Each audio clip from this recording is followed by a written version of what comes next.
I just finished a live cook-along. This week we made Rutabaga Noodles with a creamy sauce. Check it out. Welcome to another cook-along. So I wanted to kind of give you all an introduction of what you're about to see. Today we are making Rutabaga noodles, or some people call them zoodles, with a creamy sauce. It's like a creamy, cheesy sauce. So you're gonna see me cook from start to finish the noodles as well as the sauce. Right now, the way that I'm making this recipe, it is vegan. So if you follow it the way that you see it, there's no animal products and it's vegan as is. If you want it to be nut-free, then instead of coconut oil, which is what I'm using today, you're gonna use like a lard or some sort of other solid cooking fat. So like bacon grease or duck fat or beef tallow or I guess butter if you can tolerate it. Besides that, this dish is dairy-free, gluten-free, soy-free. That should cover everyone.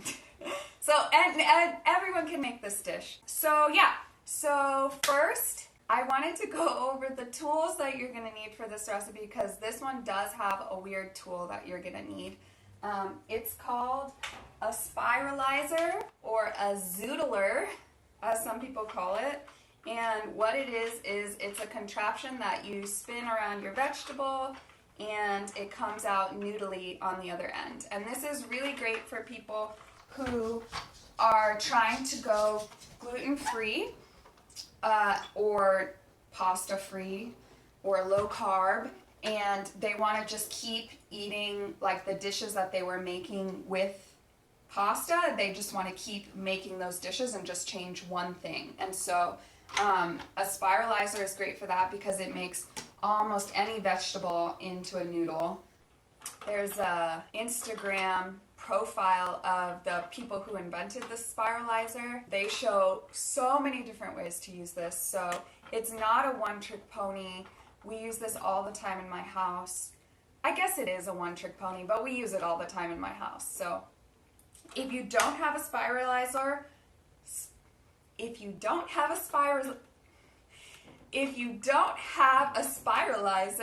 I've heard you can use a vegetable peeler to do your work, to make noodles. I have never attempted that. I'm not going to attempt it on camera. Maybe I'll attempt it off camera or in an Instagram story and tell you guys what happened, but we're not going to try that because I'm afraid of what's going to happen.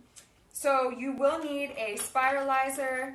Another ingredient that maybe you've never heard of that this recipe requires is nutritional yeast. Nutritional yeast has a cheesy-ish flavor, and a lot of people who are avoiding dairy will add nutritional yeast to give that umami, cheesy flavor. So this recipe does call for nutritional yeast. Oh, another note is I have chopped everything in advance. It's a sauce and the zoodles, and everything is rough chopped.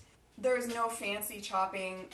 A lot of it is going to be made into a sauce, so it's not going to need to be fancy anyway. Another tool you will need is a blender. I have an immersion blender. It goes straight into the pot and blends. It makes much less work of making something into a sauce. You can use your regular blender. Oh, you can't see mine, but I do have a regular blender as well. You can use your regular blender. The rule is, and I'm telling you, it's a rule because if you break it, you're going to be very sorry. This rule is for your own good. The rule is let it cool completely before you put it in the blender. Because if you put hot stuff in a blender, it could explode the blender, it could come out the top, it could burn you. So that's a rule, it's not a suggestion. Make sure that you let it cool down before you put it in the blender. With that, I think that's all the weird things. We're gonna go ahead and get started. Okay, step one, we are going to turn on the power. Step two, we are gonna turn on the burner. And I'm going to put about a tablespoon of a solid cooking fat into a pan, a saucepan. So you want to have a pan big enough to hold 2 cups of potatoes and 2 cups of potatoes and 1 cup of chicken broth. So your pan should be at least that big. Also 1 cup of chopped onions. So your pan should be big enough to hold basically 4 cups of solid. I have either this or a teeny tiny pan. It was either this or the next size up, so this one's really small. So we're going to use the medium-sized pan, and I'm going to put about a tablespoon of oil in the pan and wait for it to melt. Okay, so once that oil is melted, you're going to add chopped onions. You're going to cook these chopped onions for about 5 minutes or until they're like translucent.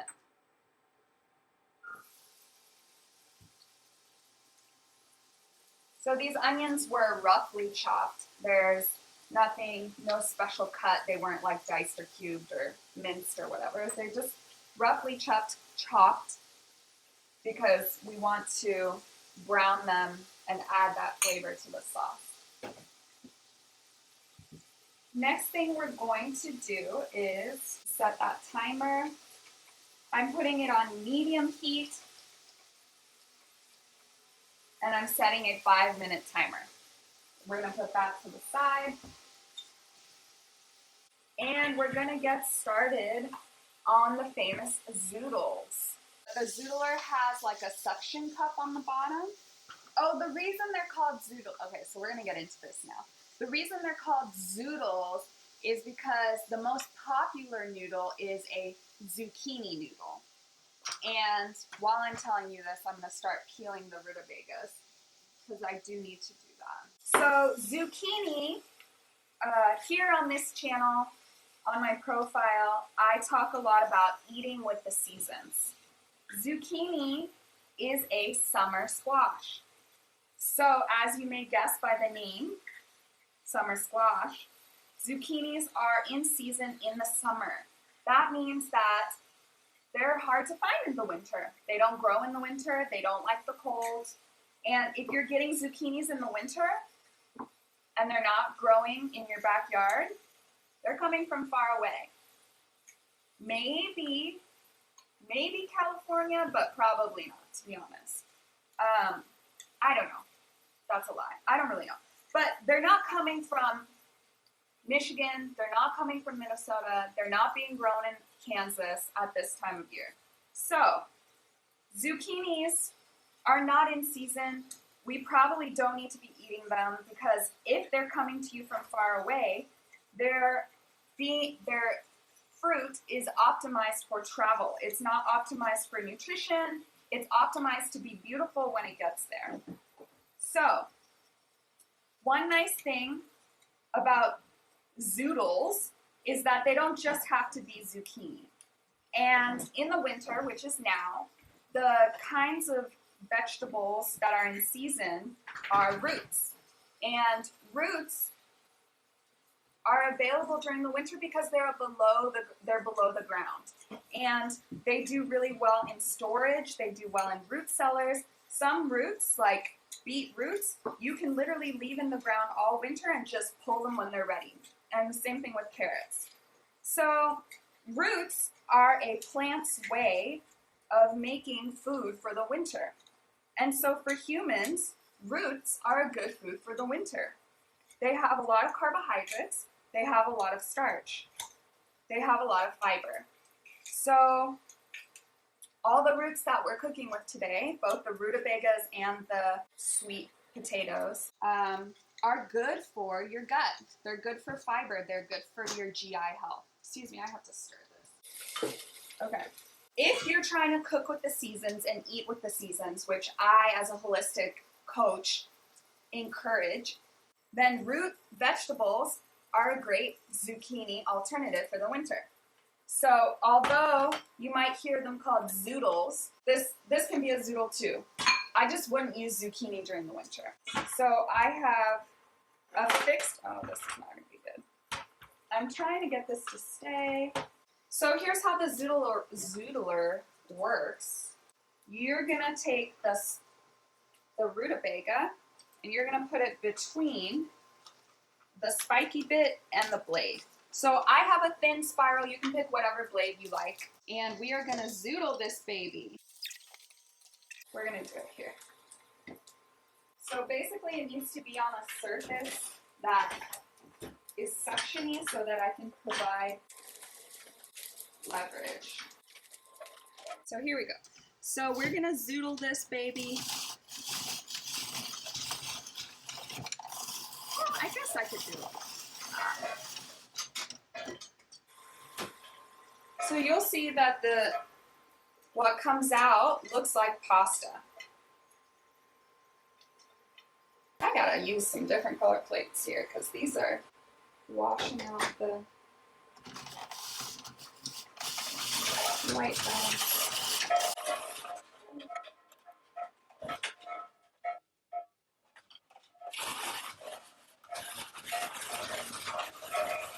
Here are the zoodles.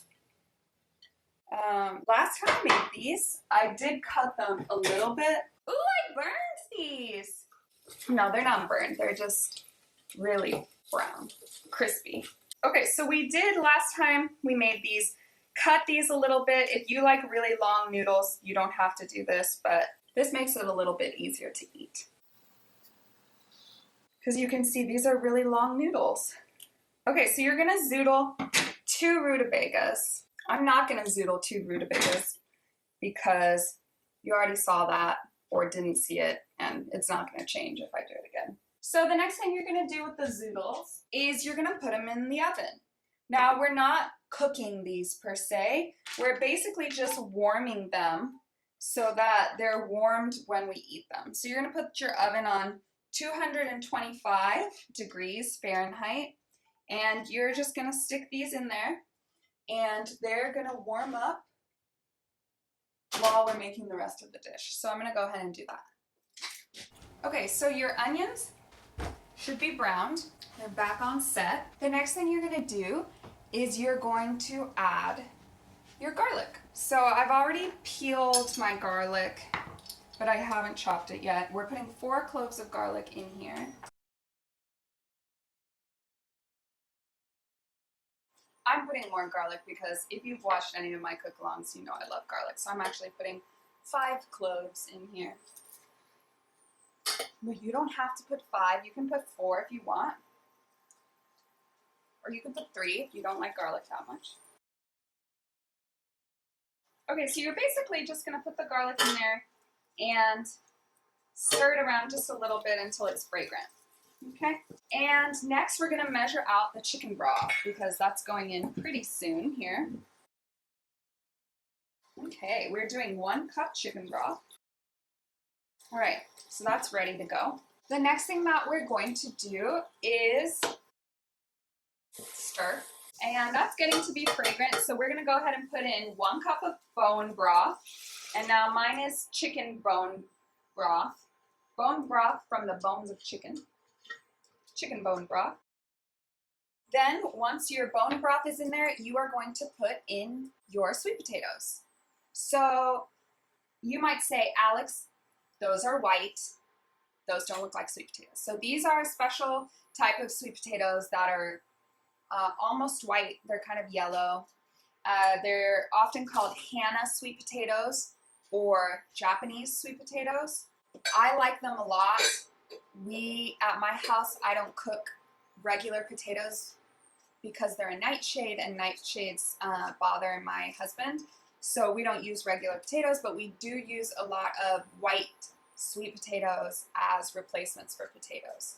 So the idea here is that we're putting in 2 cups of sweet potatoes in with onions, garlic, and broth. And you're going to cover it. You're going to cover it and bring it to a boil. And once it comes to a boil, you're going to lower it to a simmer. And then it's going to cook for 10 minutes. That's right. Okay. So instead of cooking this here, I'm going to put this back on the back burner because we're going to keep using this for something else. We're going to set a timer, a 10-minute timer for those sweet potatoes. And basically we want them to soften so that we can stick that immersion blender right in there and make that into the sauce. The next thing we're going to do is cook the mushrooms. Now, as written, this dish does not have meat. You can add meatballs, you can add ground beef, you can add whatever you usually eat with noodles and a cream sauce. You can probably add shrimp. You can add whatever protein you want. Because this dish is meat-free, we are going to add some mushrooms to make it beautiful and to add a little bit of substance to the dish so that it can be eaten as is. I'm going to pull out my pan. We're going to heat up our cast iron. You don't need a cast iron, you just need a pan. I have roughly chopped 2 cups of mushrooms here. I need to go get 2 ingredients. So I'm going to go get some parsley, which wasn't originally on the ingredient list, and I'm going to go get some coconut milk. So a lot of times people will put oil in the pan first before they put their vegetables. We're actually going to put the mushrooms in the pan without any oil, and we're going to sweat these mushrooms. And you'll know that they're sweating because all this water will all of a sudden show up in the pan and it'll look like your mushrooms are sweating, like they just had a workout. So once the mushrooms are sweating, then we'll add the oil and the parsley to kind of like season them and some salt. But for now, we're just going to put them in the pan and have them sweat. While we're sweating those onions, I wanted to talk about parsnips and rutabagas and kind of show you on camera the difference, because a lot of these vegetables are not as common in the standard American diet. And even someone like me who thinks that she's outgoing and creative in the foods that she tries, I had never tried rutabaga before this. Just so you know, the mushrooms should be on medium heat or medium-low heat. I wanted to show you on camera what a rutabaga looks like. So I did peel a rutabaga just now so that we could get those rutabaga zoodles in the oven. So this is what your rutabaga looks like. It's a purpley tan color. And rutabagas, actually, when I was doing a little bit of research, so rutabagas are actually a cross between kale and turnips. There's your fun fact for the day. This is a turnip. I do have some kale, but it's really sad looking. So this is a turnip. So you'll see that the purple on the turnip is similar to the purple on the rutabaga, like it's purple on top and cream on the bottom. But it's like a much darker purple. The rutabagas are a much darker purple on top, and the cream on the bottom is like actually like a yellow cream versus next to a rutabaga, a turnip looks white on the bottom. So if you see something purple on top and cream on the bottom, it could be a turnip or it could be a rutabaga, but the purple of this turnip is really purple. Like if you saw it in the store, you'd be like, oh, that's purple. Whereas the rutabaga is almost like getting to be like on it's like a brownie purple. It's like almost a reddy purple. So if you saw them together, you would know. From my understanding, a turnip has a little bit more bite. It's a little more bitter. Whereas a rutabaga, you can eat raw. And this is basically the property of the rutabaga that we're using today for the zoodles, because we're not cooking the zoodles. We're basically just warming them and keeping them warm in the oven so that when we're ready to eat it, they're warm. I'm going to go check on this back here. Okay, so it is boiling. I'm going to lower the heat. So we just want it to be simmering. Once it comes to a boil, we just want it simmering. Now these mushrooms are sweating. You can tell this is steam. This is not smoke. And you might say, where's the steam coming from? Because I put them on a dry pan. I put the mushrooms straight on a pan without any oil, any water, and all this steam is coming up from the pan. So that is sweating the mushrooms. So now I'm going to add the oil,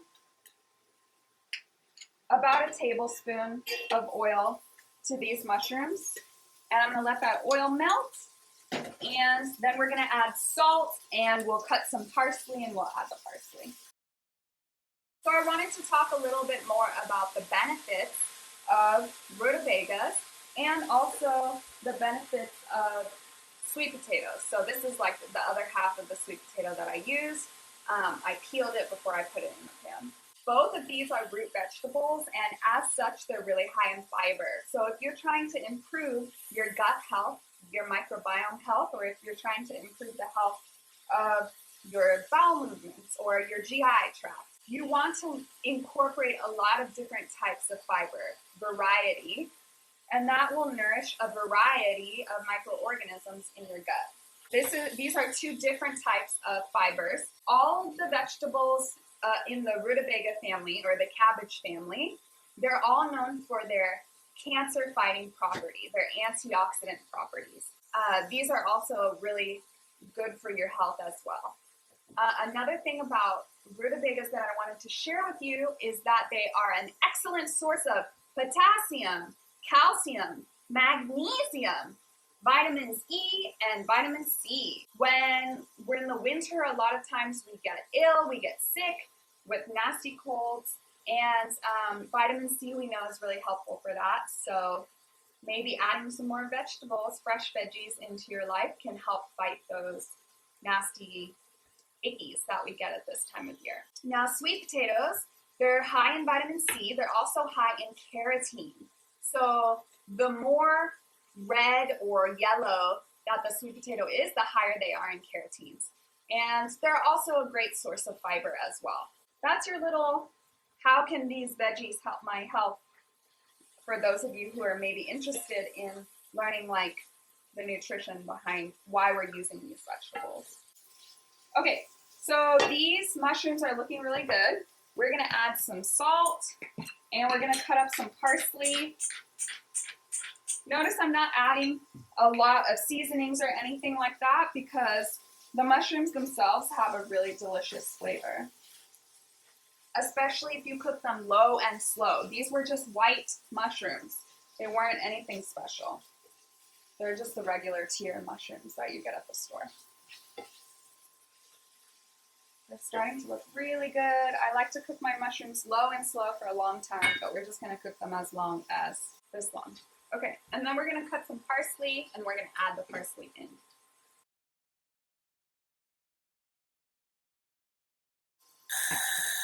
Okay, so my sauce is ready for the next step. Let's just finish up this parsley here.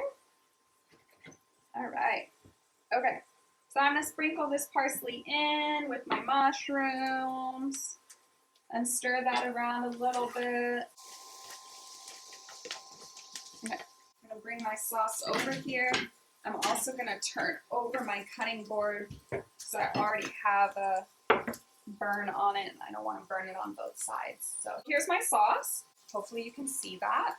It's nice and brown. It smells really caramelized. And there's only two more things that we have to add to the sauce, and it'll pretty much be ready to go. So remember the rule about using a blender. What's the rule? If it's not cooled down, do not put it in your blender. So we're gonna put some coconut milk and some salt and some nutritional yeast, and then we're gonna blend it with our blender. So it's gonna be 1 cup of coconut milk, and I want you to use the full fat coconut milk. Do not use the light coconut milk. You know why? Because the light coconut milk, the light means that it's more water. And they've just added more water to your coconut milk. Oh, did that show up on camera? So use that full fat coconut milk. The fewer additives, the better. I'm gonna put 1 cup in here.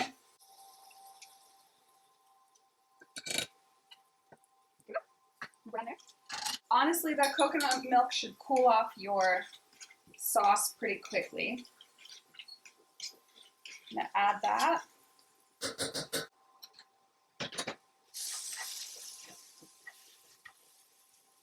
And we're also going to add some salt, about, I'd say like a teaspoon. Depending on how you like it, start out with a teaspoon. That's like half a teaspoon. So if you're sitting there thinking to yourself, I wish Alex could be here every day to cook with me. Well, actually, I kind of can. So I offer one-on-one and group cooking classes, both online and in person. So if that's something, a service that you feel like you could use, you can message me, you can DM me, and we can talk about what your needs are, and I can tailor a set of cooking classes to wherever you are, whatever your dietary needs are, whatever your nutritional needs are, and we can work together. So if that's something that interests you, let me know, and I'm here to serve. So the next thing that we're gonna add is nutritional yeast. So this comes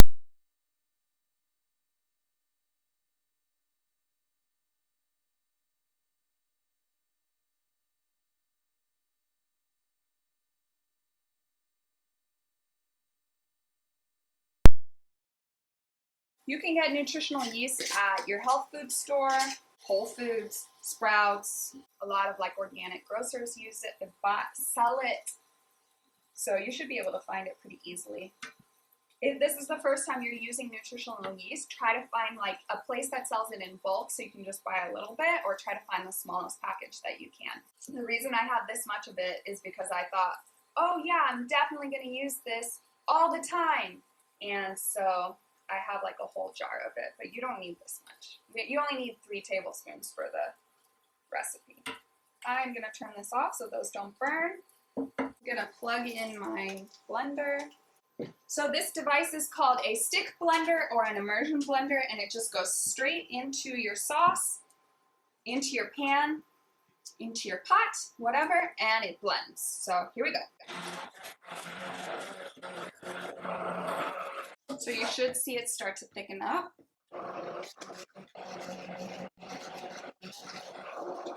All right, there we go. So now it's basically like a sauce, whereas before it was like a soup with potato chunks in it.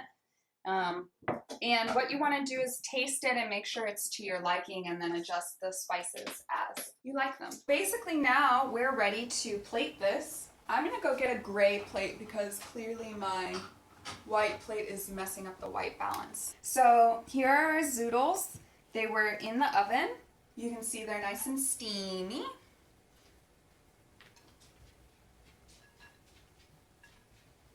So go ahead and give yourself a big pile of zoodles, and then you're going to plate yourself some sauce over the top.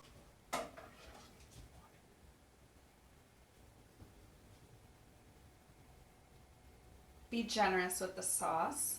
Get those mushrooms on there.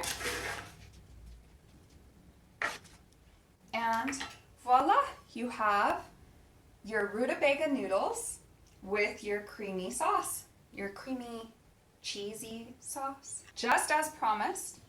And I promise you these will go really fast in your house, so make extra zoodles. Here it is. So thank you so much for watching. If you want to see more gluten-free and dairy-free recipes, make sure to follow me. Make sure to subscribe to my email list. I can't wait to see you guys next time.